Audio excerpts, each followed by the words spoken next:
The boy eagerly unwrapped his Christmas present, but instead of delight, he found nothing but rage. For inside the box lay nothing but a lump of coal. Enraged beyond measure, he vowed to kill Santa Claus. To exact his revenge, he dialed a hitman's number and offered a hefty bounty for Santa's head. I'd like you to kill Santa Claus. He expected the hitman to dismiss the job as absurd and ridiculous, but the response was unexpected. Interested? I'm sure I could find some. No, I'm interested. I'm very interested.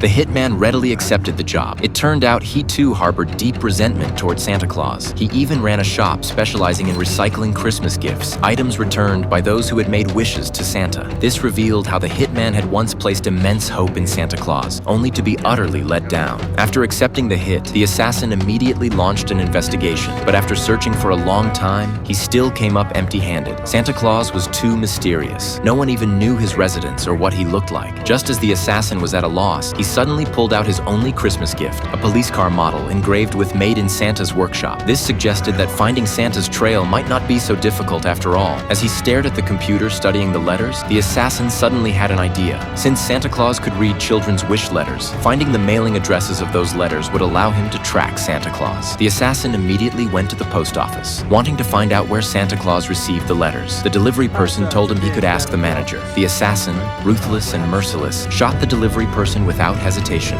Then, donning a work uniform, the killer entered the manager's office and pressed the gun barrel against his head. The manager instantly froze in terror and immediately revealed that the destination for letters addressed to Santa Claus was Alaska. Upon hearing this, the killer ended the manager's life with a single shot. He then departed for Alaska, armed with a large cache of weapons and accompanied by his pet hamster. Next, the killer arrived at Alaska's main post office and inquired about Santa's whereabouts from the staff. The staff informed him that Santa Claus occasionally came to collect mail, driving a red pickup truck. Upon hearing this, the assassin began waiting at the post office entrance for Santa's arrival. Several days later, Santa Claus did indeed appear. As he emerged from the post office after collecting the mail, the assassin immediately locked onto him. He raised his sniper rifle, precisely aiming at Santa's head. However, just as he prepared to pull the trigger, a large truck suddenly blocked his line of sight. By the time the truck moved away, the conditions for firing were no longer favorable. The assassin swiftly started his car and gave chase. The assassin observed Santa driving into a dense forest. He exited his vehicle and followed closely, slipping into the woods. After pursuing for several hundred meters, he spotted Santa conversing with 2 U.S. military personnel. Moreover, the perimeter of Santa's base was heavily patrolled by soldiers. Witnessing this scene, the assassin seethed with rage. Was he really going to confront the U.S. military just to hunt down a Santa Claus?